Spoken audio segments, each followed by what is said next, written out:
ಕಾಂಗ್ರೆಸ್ ಶಾಸಕ ನಂಜೇಗೌಡ ಅವರ ಮನೆ ಮೇಲೂ ಕೂಡ ಇಡಿ ಅಧಿಕಾರಿಗಳು ದಾಳಿಯನ್ನ ನಡೆಸಿದ್ದಾರೆ. ಇಡಿ ಶಾಕ್ ಕೊಟ್ಟಿದೆ.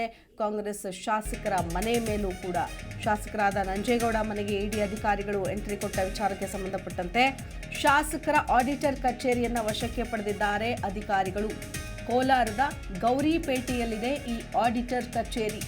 ಇಡಿ ಅಧಿಕಾರಿಗಳಿಂದ ಕಚೇರಿ ಬಳಿ ದಾಖಲೆ ಪರಿಶೀಲನೆಯನ್ನ ಮಾಡಲಾಗ್ತಾ ಇದೆ. ಆಡಿಟರ್ ಕಚೇರಿಯ ಹೊರಗೆ ರಕ್ಷಣಾ ಸಿಬ್ಬಂದಿಯನ್ನು ಕೂಡ ನಿಯೋಜನೆ ಮಾಡಲಾಗಿದೆ. ಕೋಚಿಮುಲ್ ಕಚೇರಿ ಸೇರಿದಂತೆ ಹಲವೆಡೆ ಶೋಧ ಕಾರ್ಯಾಚರಣೆಯನ್ನು ಮುಂದುವರಿಸಲಾಗ್ತಾ ಇದೆ. ಕಾಂಗ್ರೆಸ್ನ ಶಾಸಕ ನಂಜೇಗೌಡ ಮನೆಗೂ ಕೂಡ ಇಡಿ ಅಧಿಕಾರಿಗಳು ಏನೋ ದಾಳಿ ಮಾಡಿದ್ರು. ಇದರ ಮುಂದುವರೆದ ಭಾಗವಾಗಿ ಶಾಸಕರ ಆಡಿಟರ್ ಕಚೇರಿಯನ್ನು ಕೂಡ ವಶಕ್ಕೆ ಪಡೆದು ವಿಚಾರಣೆ ಮಾಡ್ತಾ ಇದ್ದಾರೆ. ಅಲ್ಲಿದ್ದಂತಹ ದಾಖಲೆ ಪತ್ರಗಳ ಪರಿಶೀಲನೆ ಆಗಿರಬಹುದು, ಪ್ರತಿಯೊಂದನ್ನು ಕೂಡ ಎನ್ಕ್ವೈರಿ ಮಾಡ್ತಾ ಇದ್ದಾರೆ, ವಿಚಾರಣೆ ಮಾಡ್ತಾ ಇದ್ದಾರೆ. ಜೊತೆಗೆ ಹೊರಗಡೆ ರಕ್ಷಣಾ ಸಿಬ್ಬಂದಿ ಕೂಡ ಇದ್ದಾರೆ, ಪೊಲೀಸರ ಸಹಾಯವನ್ನು ಕೂಡ ತೆಗೆದುಕೊಂಡಿರ್ತಾರೆ. ಈ ಸಂದರ್ಭದಲ್ಲಿ ಯಾವುದೇ ಅಹಿತಕರ ಘಟನೆಗಳು ನಡೀಬಾರದು ಅನ್ನೋ ನಿಟ್ಟಿನಲ್ಲಿ.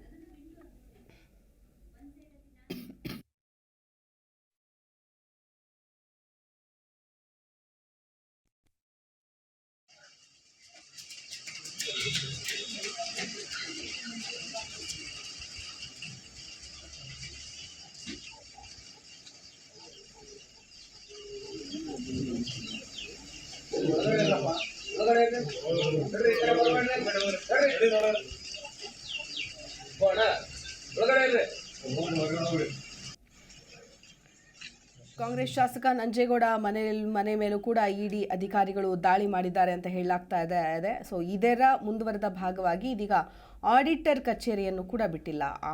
ಶಾಸಕರ ಆಡಿಟರ್ ಕಚೇರಿ ಮೇಲೂ ಕೂಡ ದಾಳಿಯನ್ನ ಮಾಡಿದ್ದಾರೆ. ಕಾಂಗ್ರೆಸ್ನ ಶಾಸಕ ನಂಜೇಗೌಡ ಅವರ ಮನೆ ಮೇಲೆ ಏನು ದಾಳಿ ನಡೆಸಿದ್ರು, ಇದರ ಮುಂದುವರೆದ ಭಾಗ ಆಗಿ ಇದೀಗ ಕೋಚಿಮಲ್ ಅವ್ಯವಹಾರ ಆರೋಪ ಕೂಡ ಇದಕ್ಕೆ ಕಾರಣನ ಅಂತ ಹೇಳಲಾಗ್ತಾ ಇದೆ. ನೋಡಿದ್ರಿ, ಕೋಲಾರ ಮತ್ತು ಚಿಕ್ಕಬಳ್ಳಾಪುರ ಜಿಲ್ಲೆ ಹಾಲು ಒಕ್ಕೂಟ ಕೋಚಿಮಲ್ ಅಂತ ಏನು ಹೇಳ್ತೀವಿ, ಅಧ್ಯಕ್ಷರು ಆಗಿದ್ದಾರೆ ಕಾಂಗ್ರೆಸ್ ಶಾಸಕ KY ನಂಜೇಗೌಡ ಮತ್ತು ಅವರ ಆಪ್ತರ ಮನೆಗಳ ಮೇಲೆ ಈಗಾಗಲೇ ದಾಳಿಯನ್ನು ಮುಂದುವರಿಸ್ತಾ ಇದ್ದಾರೆ ಜಾರಿ ನಿರ್ದೇಶನಾಲಯ ಅಧಿಕಾರಿಗಳು. ಜೊತೆಗೆ ಶಾಸಕ ನಂಜೇಗೌಡ ಅವರ ಆಪ್ತ ಸಹಾಯಕರಾಗಿರುವಂತಹ ಅವರುಗಳ ಮೇಲೂ ಕೂಡ ಈಗಾಗಲೇ ದಾಳಿಯನ್ನು ನಡೆಸ್ತಾ ಇದ್ದಾರೆ. ಇದರ ಜೊತೆಗೆ ಈಗ ಶಾಸಕರ ಆಡಿಟರ್ ಕಚೇರಿ ಮೇಲೂ ಕೂಡ ದಾಳಿ ನಡೆಸಿರೋದ್ರಿಂದ ಸಾಕಷ್ಟು ಅನುಮಾನಗಳು ಕೂಡ ವ್ಯಕ್ತವಾಗ್ತಾ ಇದೆ. ಅಷ್ಟೇ ಅಲ್ಲ, 10ಕ್ಕೂ ಹೆಚ್ಚು ಕಡೆಗಳಲ್ಲಿ ದಾಳಿ ಮಾಡಿ ಇಡಿ ಅಧಿಕಾರಿಗಳು ಪರಿಶೀಲನೆಯನ್ನು ನಡೆಸ್ತಾ ಇದ್ದಾರೆ. ದಾಖಲೆ ಪತ್ರಗಳನ್ನು ವಶಪಡಿಸಿಕೊಂಡು ಪರಿಶೀಲನೆಯಲ್ಲಿ ಮುಂದುವರೆಸ್ತಾ ಇದ್ದಾರೆ. ನೋಡಿ, ಒಂದು ಕೋಚಿಮಲ್ನಲ್ಲಿ ನೇಮಕಾತಿಯಲ್ಲಿ ವಿಚಾರದಲ್ಲಿ ಅಕ್ರಮ ಆಗಿದೆ ಅನ್ನೋ ಆರೋಪ ಏನು ಕೇಳಿಬಂದಿತ್ತು. ಸೊ ಅಂತಿಮ ನೇಮಕಾತಿ ಆದೇಶ ಪಟ್ಟಿ ಪ್ರಕಟ ಆಗೋ ಮುನ್ನಾನೇ ಇದೀಗ ಸಾಮಾಜಿಕ ಜಾಲತಾಣದಲ್ಲಿ ನೇಮಕಾತಿ ಪಟ್ಟಿ ಕೂಡ ಹರಿದಾಡಿತ್ತು. ಅಭ್ಯರ್ಥಿಗಳ ಹೆಸರಿನ ಮುಂದೆ ಶಿಫಾರಸು ಮಾಡಿದವರ ಹೆಸರು ಕೂಡ ಇದ್ದಿದ್ದು ಬಹಳಷ್ಟು ಅಸಮಾಧಾನಕ್ಕೆ ಕಾರಣ ಆಗಿತ್ತು. ಇದೇ ಹಿನ್ನೆಲೆಯಲ್ಲಿ ಈ ದಾಳಿ ನಡೆದಿದೆ ಅಂತ ಹೇಳಲಾಗ್ತಾ ಇದೆ.